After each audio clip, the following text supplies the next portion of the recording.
Assalamualaikum. Hari ini kita akan belajar sains tahun 4 tajuk sistem pernafasan manusia.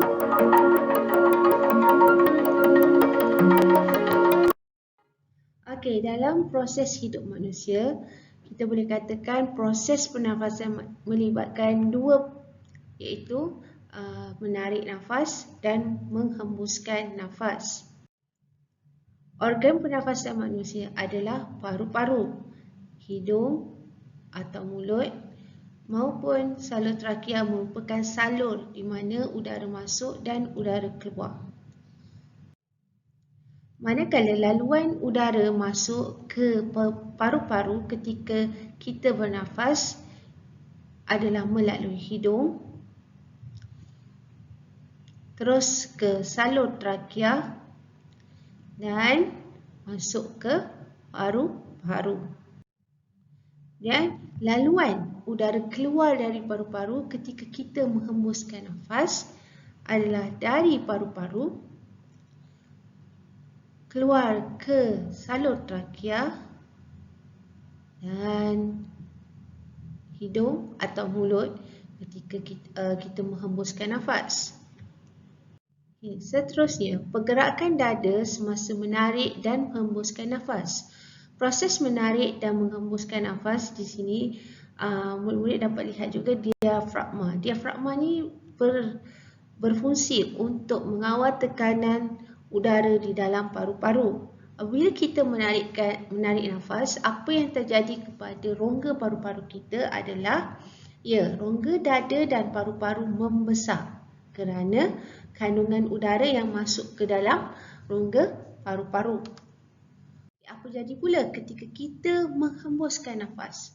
Bila kita menghembuskan nafas, udara keluar, maka paru-paru kita menjadi kecil. Seterusnya, pergerakan dada semasa kita bernafas dan menaik. Okey, murid-murid dapat lihat sini ketika kita menarik nafas, rongga dada kita membesar dan naik ke atas. Manakala kita menghembuskan nafas, dada kita turun ke bawah dan kecil. Seterusnya, kandungan oksigen dan karbon dioksida semasa pernafasan. Udara yang disedut mengandungi oksigen yang tinggi, manakala udara yang disedut juga mengandungi karbon dioksida yang rendah. Manakala udara yang dihembus, oksigennya rendah. Kenapa? Kerana kandungan oksigen tadi telah diambil oleh sel-sel dalam badan. Manakala kandungan karbon dioksida tinggi kerana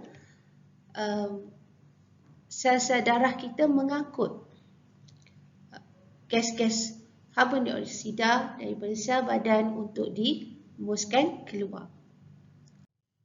Okey, situasi yang memberi kesan terhadap pernafasan. Kita dapat lihat di sini jerebu, kawasan merokok, kebakaran hutan, rusuhan.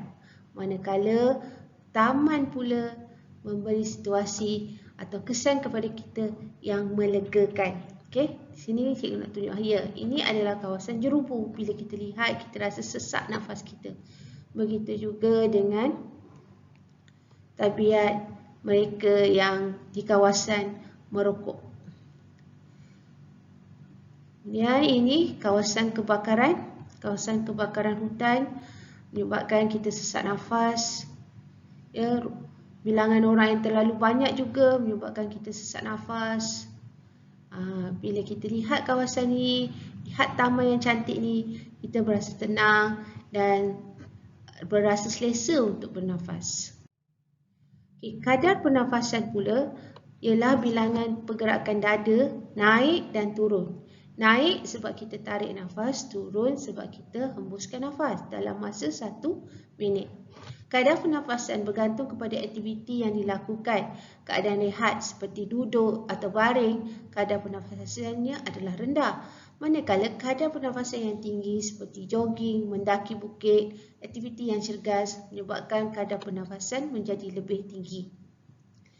Contoh ni Ni tidur, kadar pernafasan rendah. sederhana. Dan ketika kita jogging, kadar pernafasan adalah tinggi. Okay, mengapa kadar pernafasan kita tinggi kalau kita buat aktiviti cergas? Kerana badan memerlukan lebih banyak udara, itu gas oksigen, dan menyebabkan kadar pernafasan bertambah. Nah, ini adalah modal paru-paru. Ya, jom kita cuba. Murid-murid hanya perlukan balon 2, straw dan botol plastik. Ya, bahagian bawah murid-murid boleh kerat dengan bantuan orang dewasa, dan murid-murid boleh lakukan aktiviti ini untuk menunjukkan apa akan terjadi kepada paru-paru ketika kita menarik dan menghembuskan nafas. Ini adalah simulasi model paru. Dan juga tanah liat untuk memastikan tiada kebocoran udara di bahagian atas. Okey, itu saja daripada cikgu. Harap-harap dapat memberi manfaat kepada murid semua. Sekian, terima kasih. Jumpa lagi.